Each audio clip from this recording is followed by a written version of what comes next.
And welcome to Titansgrave Diggers, where we analyze, dissect, and conjecture wildly about Geek and Sundry's actual play show, Titansgrave, The Ashes of Valkana.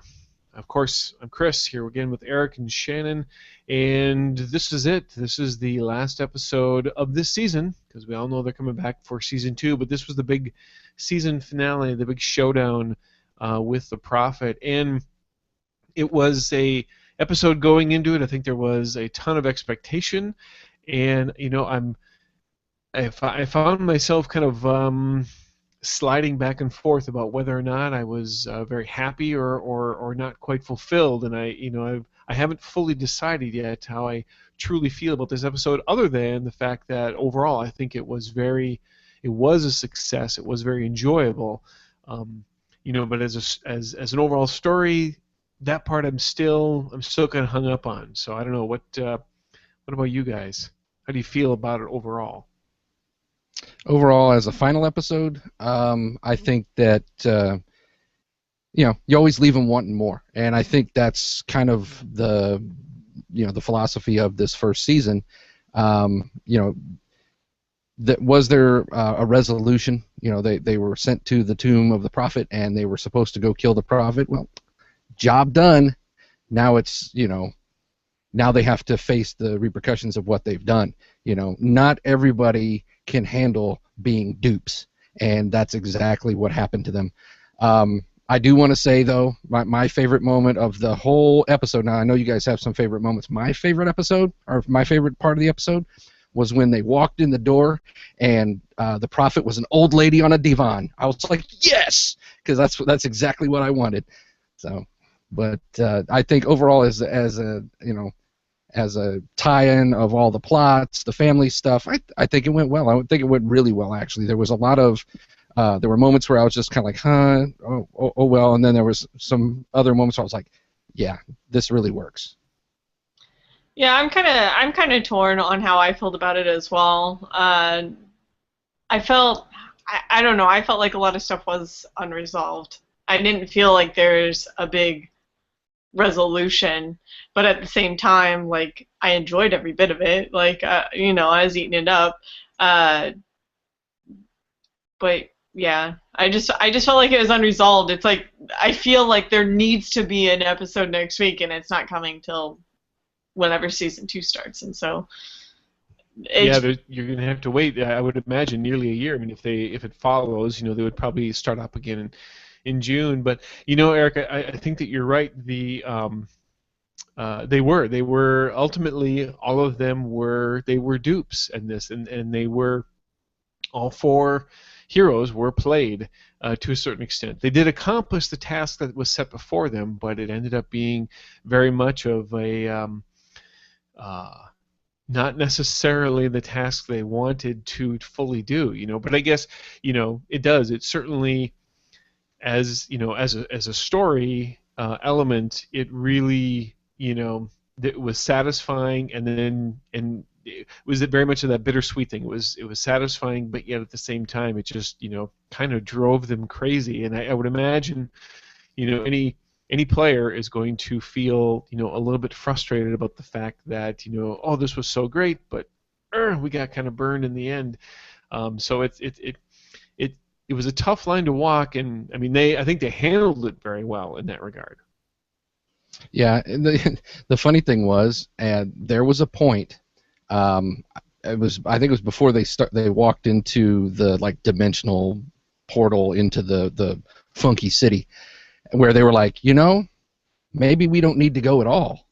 Maybe we should just turn around. Maybe we should just not fight. And Will actually chided them a little bit about it, kind of, I guess, egging them on, because you think about it, people who may not role play have probably played enough video games to know that the boss fight is coming, and they're going to have to fight. So I think they got that in their mind that they were supposed to fight.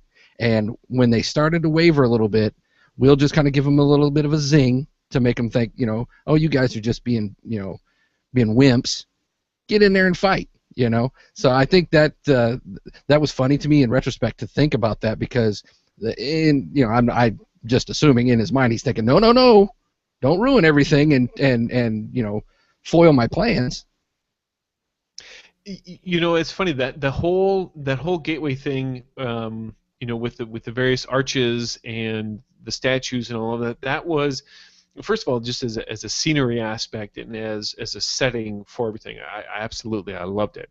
Um, there was enough ambiguity with the statues and the weapons that they were holding to get players nervous, and they were, all of them were very nervous about, something's going to attack us, we're going to have to fight something.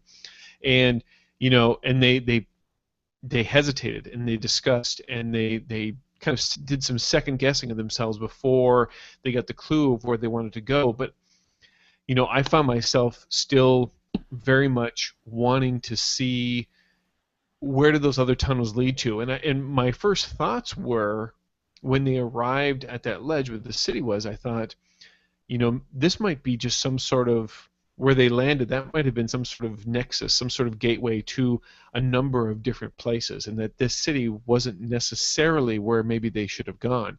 And I know for time's sake, I think that had to be the place. They had to get directed there, but there was still very much some mystery and ambiguity as to where do those other tunnels lead to?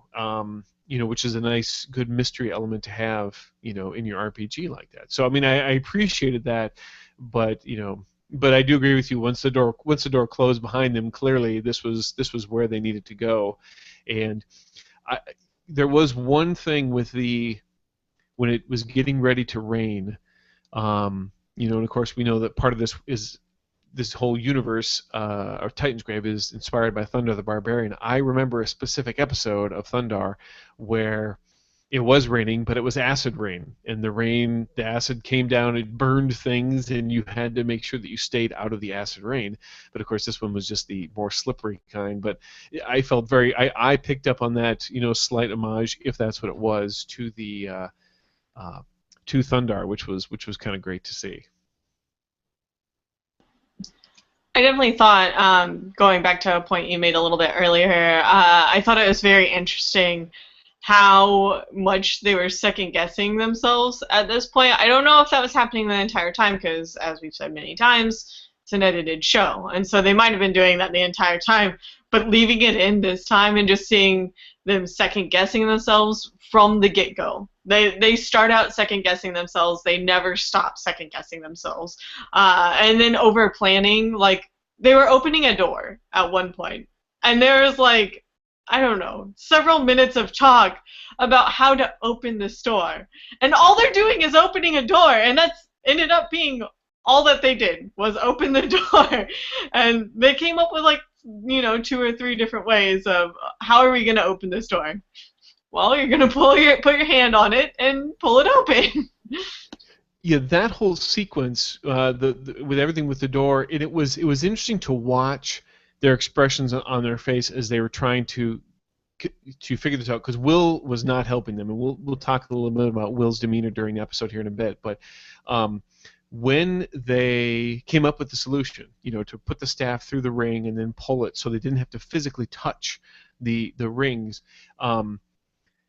When Will said, "Okay, the door opens," and they cut to a shot of, I think it was Allison or Kiliel, and the look on her face, it was like this surprise of, "Oh my gosh, we just totally just figured this out, how to do this," and it was a reaction that I thought to myself, you probably could have just opened the door, but because you were so nervous about it, you came up with the solution, and lo and behold, it works.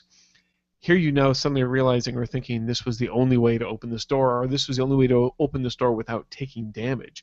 And that, and Will's expression gave away none of whether or not it would have really have, if that was necessary or not. And that was, that was genius, I think, on his part. So let's talk a little bit about Will's demeanor during this. He's played it straight, in a few episodes on here, but throughout the entire episode, he was so straight-faced. There was no, he was straight-faced and serious to the point of, even when the players were describing some of the cool things that their characters were going to do during, whether it was during combat, or just whenever they had stunt points to do. He didn't develop any of that. He didn't, bite on any of that. He let it happen when it had to happen, but he didn't really.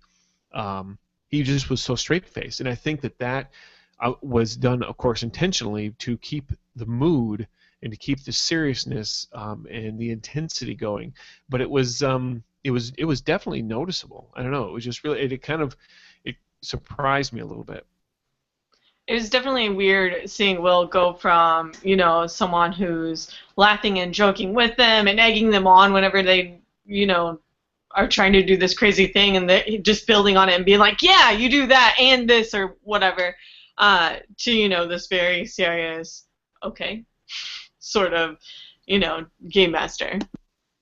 Well, yeah, as a game master, especially when you're coming to like a major set piece encounter, when you're talking about the end of a run here, 10 adventure run or whatever, and it's intended to be serious. It's intended to be a little bit scary, a little bit off-putting.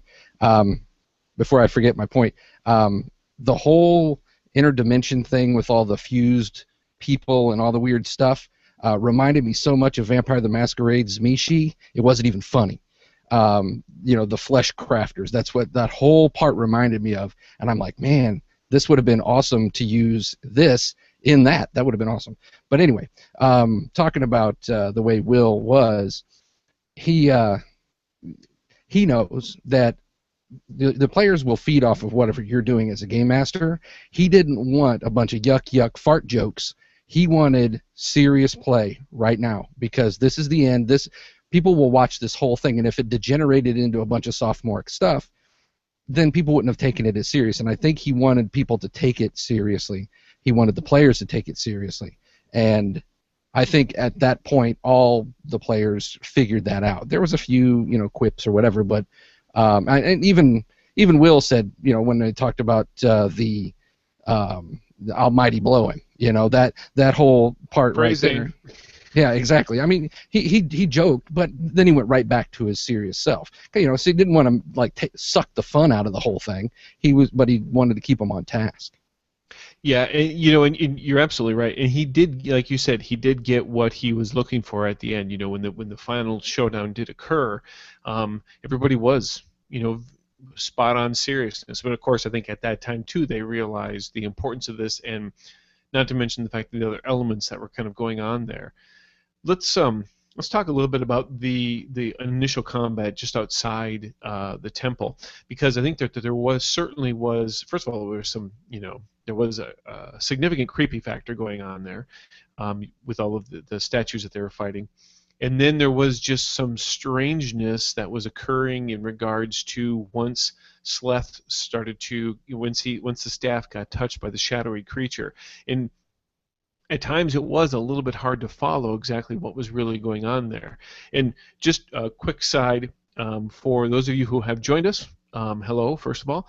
And then second of all, if you do have questions, the Q&A is active and open, so by all means, please feel free to pipe in with any questions you might have about the show, or comments to some of the things that we say during the show. But yeah, so the combat, first of all, I did feel pretty good about this. As earlier in the season, I was kind of bitching about the fact that I really wanted to see them challenged, and I was getting the feeling with this one. It was certainly, nobody got really, really close. We got kind of close, but I think there was some definite, there was tension amongst the players that this might not go necessarily good if we don't get lucky and get some good rolls here, which is good. That's I think ultimately what I was really looking for, is seeing players nervous about the state of the combat, and it was definitely happening with this, because I don't know if it was partially because of the damage that was being done by the creatures, or if it was because of just their nature, or if it was what started happening to Sloth. It was very welcome to see that. Yeah, the combat, the outside combat itself, having seen the entire episode and knowing how it ends, I begin to wonder, obviously those statues were trying to prevent them from entering, meaning were they trying to prevent them from entering to, were they actually guards to keep her in, as opposed to, letting, keeping somebody from going in and killing her.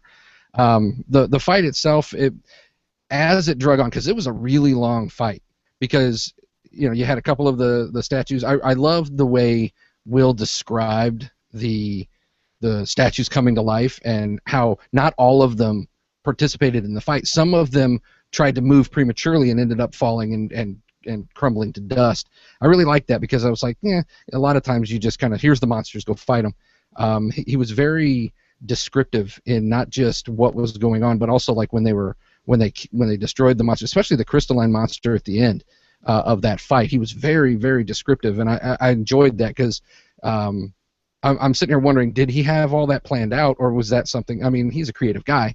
Was that off the cuff? Because if it was really good. I definitely thought it was interesting how just earlier they had talked about not separating the party, and so Will then forced the party to separate. I also thought it was interesting that not all of the statues did necessarily straight up damage. I liked whenever Ankia got hit, and she's like, oh, please, 2 points of damage, or something like that. I guess he said that, but you know what I mean. And then he's like, all right, you take 2 points of damage, and this other effect happens, which I thought that was very interesting, because most of the time, in D&D or whatever, your other games, you have all these monsters, but and they'll have extra things other than just straight damage, but most of what you're going to see is just straight damage. I definitely thought it was interesting what he had done with Sloth, and I think that part of it was just so Sloth got to be a badass for once, because he just, he was known for kind of bumbling and messing up rolls, and then, it was really giving him the spotlight and his time to shine, and giving him a lot of extra bonuses, which I loved, because I think it's awesome, and it also kind of evened the playing field. As to Eric's point about the city, I had kind of while I was watching it, I was coming up with kind of theories about the city. My first intention was oh, this is something straight out of Cthulhu. They're gonna have to roll sanity checks pretty soon. And then I started thinking about it, and I was thinking about and all these different fictions, you'll have a great evil, and whenever you have the great evil, even if it's contained, it starts seeping out into the world. That's how several Legend of Zelda games start, is Ganondorf's back and maybe he can't move, but the evil's starting to seep, and then that's also how Lord of the Rings is. I guess The Hobbit is. The forest is slowly starting to turn evil, because there's a great evil in there. And so that's kind of what I thought the city was. I thought because the prophet had been contained there for so long, her surroundings started to be influenced by her. Yeah, that's really good, and it's an old trope, but it works. I mean, that's all there is to it. The old, the evil is being contained and is slowly being leaked back into our world, or the world of people, or whatever. Going back to what you were talking about with the specialized abilities, that the one you were talking about where Ankia was hit and then had to make a choice. What do you want to raise? And then I get to choose what you're going to lose. And most players would be like, ooh, ooh, because that means I get to raise my strength or my dexterity or whatever. One of the cool things about the age system, the fantasy age, or Titansgrave, the rules themselves, after now being able to actually dig into them, you can actually come up with specialized or customized stunts for monsters. You're encouraged to do so. So you can totally make up some wild stunt effects for monsters, and players are encouraged to do this for themselves as well, almost coming up with their own finishing moves. And that's really cool. And I think that was part of what that monster was doing, was that was its specific little cool, because he got stunt points with that role, and that's what he did. He ended up using those stunt points to do that to Ankia. So when you're talking about the fight with between Sloth and his dark god, I thought it was really funny that everybody's using all these they're seeing their relatives and whatnot, but then the moment he takes this monster takes on the face of Sloth's mom, everybody at the table goes, "Oh, that son of a bitch!" It's like they had this really bad reaction because it was Sloth's mom. I don't understand why the attachment everybody else had, but I mean that just goes to show you that if you really want to stir your players up, do something with their mom. Kind of like almost kind of like Stifler's mom from American Pie or something like that. It just had some kind of weird. Yeah, I'm not sure. And Megan does ask, how was it, how was it that it was going on that as some of the as Sloth was battling his thing on the stairs by himself, he was getting alive from the attacks of his other friends. I'm not sure. I mean, that might be related to what Eric was just talking about in regards to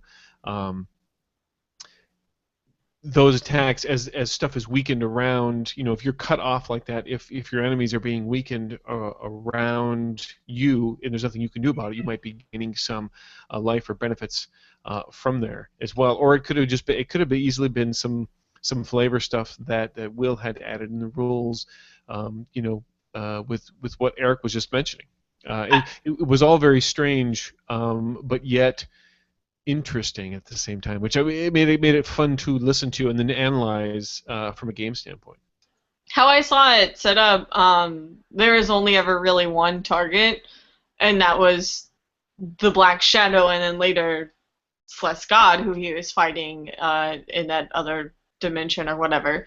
That's kind of how I saw it, and the Black Shadow was powering the statues, because that's how it all started and that's how they would come about. And so I just assumed that it was kind of, once a statue went down, then it kind of had a negative effect, or like a reverse effect to the Black Shadow, which then benefited Sloth. That's kind of how I had seen it, if that made sense. It made sense in my brain.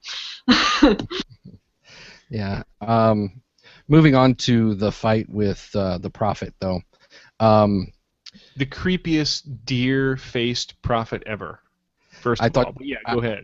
I thought she was brilliant. That was my kind of bad guy right there. I loved the Prophet. She was just she was in their heads, and she was taunting them. The thing I loved about that whole thing is, if I'm running that campaign or that adventure for my group, the Prophet gets in 2 words, "You fools," and then everybody jumps her and starts doing the beatdown. She actually got to spiel and monologue a little bit, which is nice. As a game master, you really want to be able to do that with the bad guy. And I think, like she's like Will was saying, I've at the end, I did all of this with words. I got you to do what I wanted you to do with my words. But my favorite part of that whole combat, of course, was when the Prophet got Limley to attack Ankia. That was the most damage that could have. It's like. And that always happens. Anytime you ever do that as a game master, you control one player and make them attack another player. They always roll max damage or critical effects. Never fails. And that's exactly what happened. And what I liked about that too was she rolled stunt points and was like, "Oh, can I use my stunt points to not do as much damage?" And Will said, I get to choose how you use your stunt points," and that was awesome. Yeah, not the thing I liked best about that, because you're absolutely right. That was a sweet moment, but the way in which the execution of that, because normally how those kinds of things work, the bad guy speaks in its attempt to try and influence a PC, and then you have the player make the roll right at that point in time, and that didn't happen. Will did his thing, and then went on to the next person, and then when it came back around for Lemley's turn, then he did it. Then he made her make the roll, which she failed, and then had her do her thing. And so you didn't the the result of that attack wasn't felt until it was essentially dramatically necessary to do, because then it also kind of it in a certain way, she kind of just didn't think anything was really happening. Lemley just thought that she was just fine, that she was just getting spoken to, and that was essentially it. And she again was duped by the actions of the prophet. And this time, in a certain sense, the player was duped, I guess, is what I'm trying to say in regards to the game master, as far as what they thought they were able to get away with. And you're right. The max damage that could have been rolled basically was rolled, which was wonderful. That was great to see. But the execution of it was perfect. I definitely like the fact that Limley was the one who got possessed and not Sloth, mostly because it meant Eric was wrong.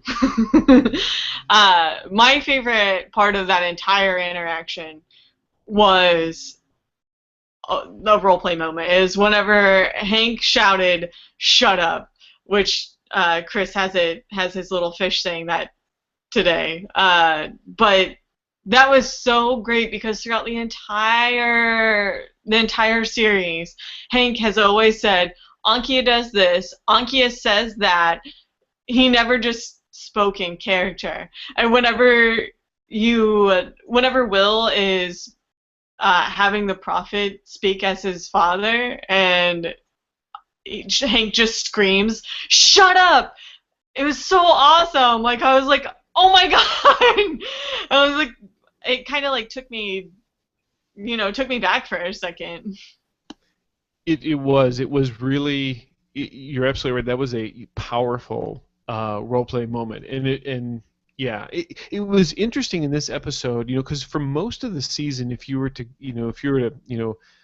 give award points for role-playing, most of it would have gone to the right-hand side of that table. Yuri and Sloth and Lemley, basically, as far as characters. We saw more of their role-playing than we did with Kiliel and Ankia. But it was, in this episode particularly, Hank, I got to really give him props on the fact that in this episode, he really stepped up the role-playing of Ankia, and it was great. And you're right, that particular moment right there, that was his pinnacle moment as a player for Ankia, and she really reacted well to that. I mean, he's had a few good moments earlier in the season, but overall it was just kind of just like you said, very much average. But it really shone in this, and that was fantastic. And the same was true of Kiliel when they had all their parents in front of them there. Her reaction to her dwarven father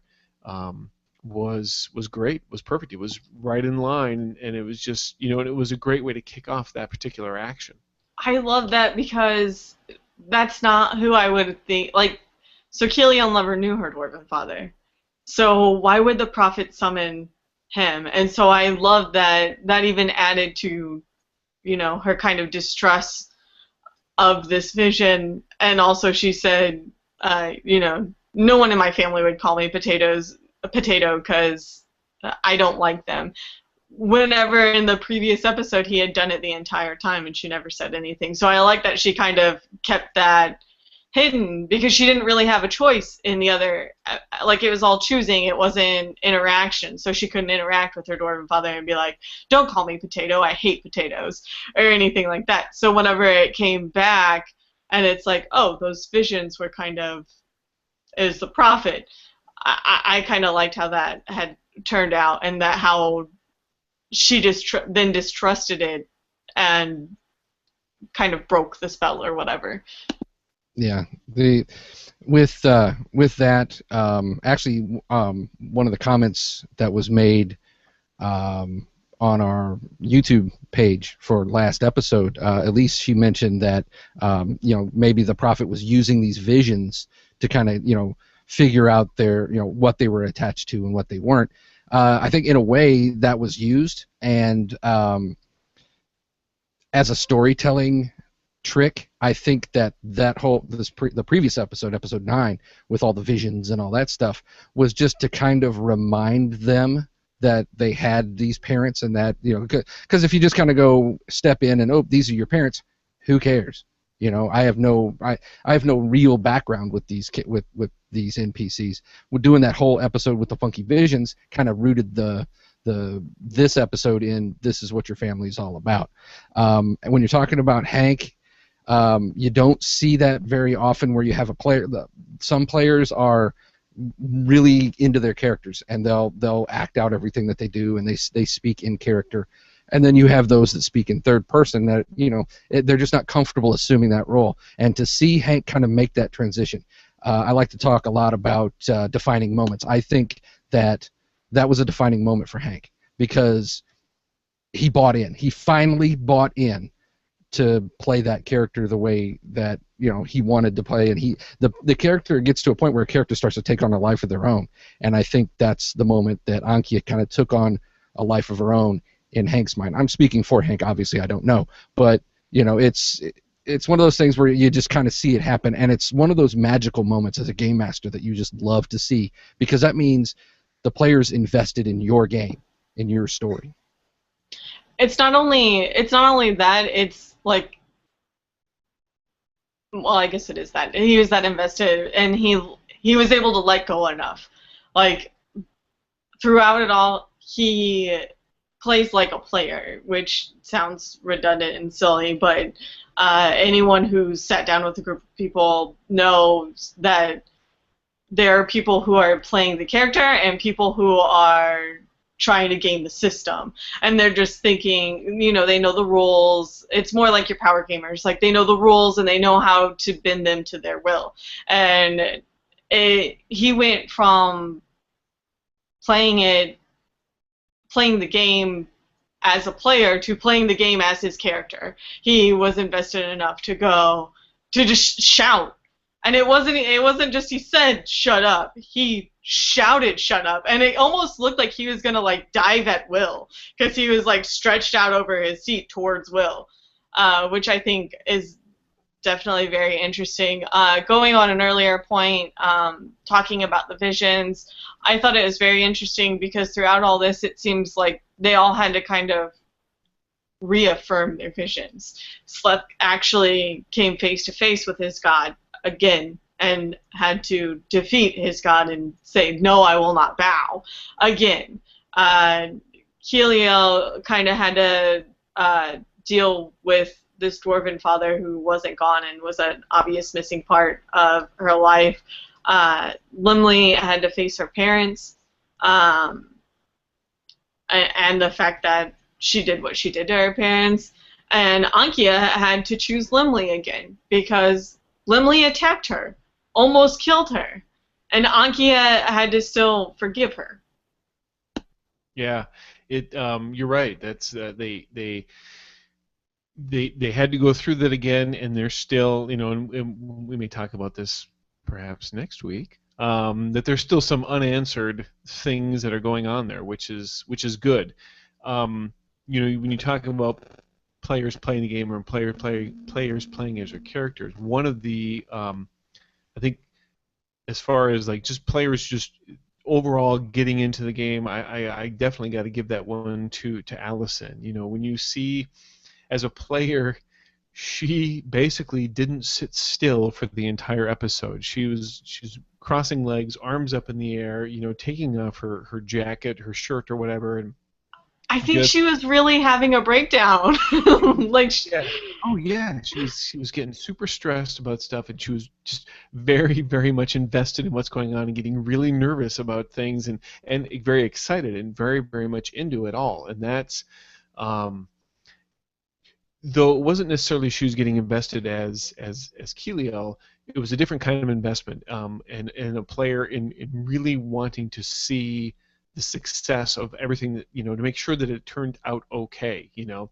And again, you know, there she was again several times. You have 3 stun points. You have 4 stun points. Oh, don't forget your stun points over here. You know, she's constantly doing that and making sure, and then you know, giving everyone recommendations for to what to use their stun points on. You know, lightning strike that bitch, lightning attack that. You know, do this, and which is great. You know, that that's excitement, that's getting into the game. And even though she may not necessarily have been into her character 100% the whole time, as far as being into the game, no doubt about it. She was in there, and that's also very satisfying from a game master's standpoint. And I'm sure Will was enjoying this because she was into it. She wanted to see resolution one way or another, but she obviously, wanting the victory was the important part to her.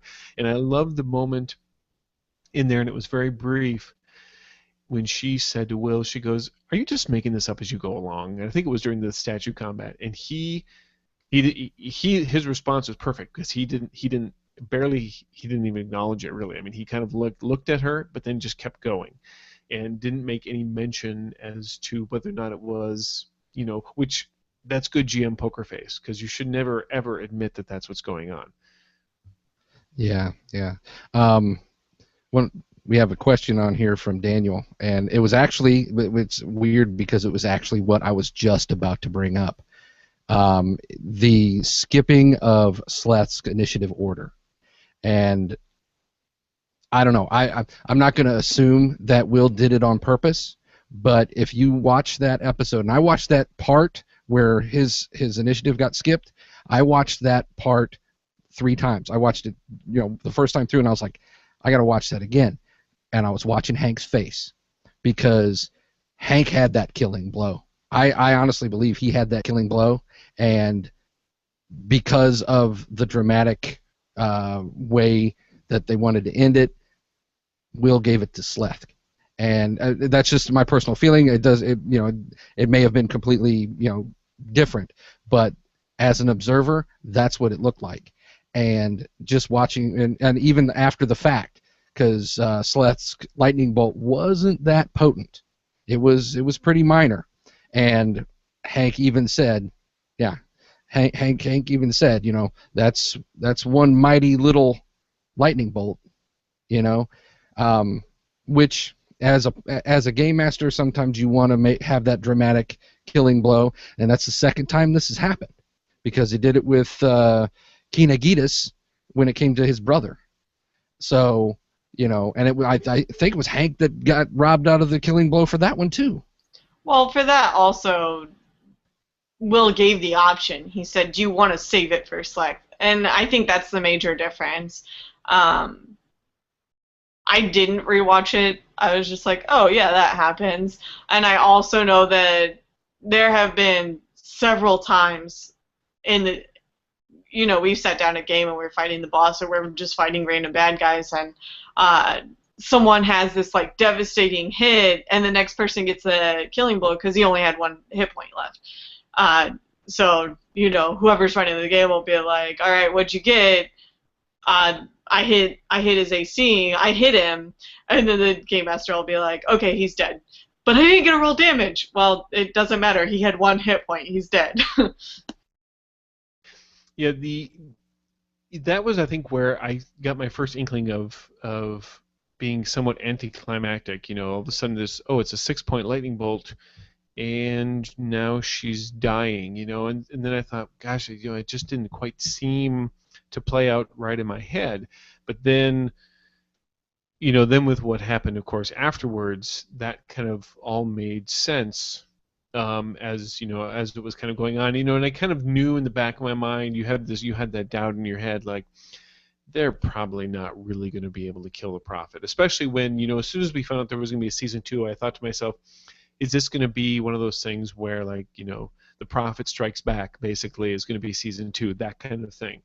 And that's, I don't want to get into too much season 2 conjecture, but as far as the end of that went, from a story standpoint, to me, it made a lot of sense, that the Prophet was released, and maybe now the Prophet isn't necessarily a singular being so much as this presence that's going to go out into the world and start really causing some problems for things. But of course, obviously that kind of remains to be seen. But the one thing I was surprised in regards to the end was that there was really no epilogue.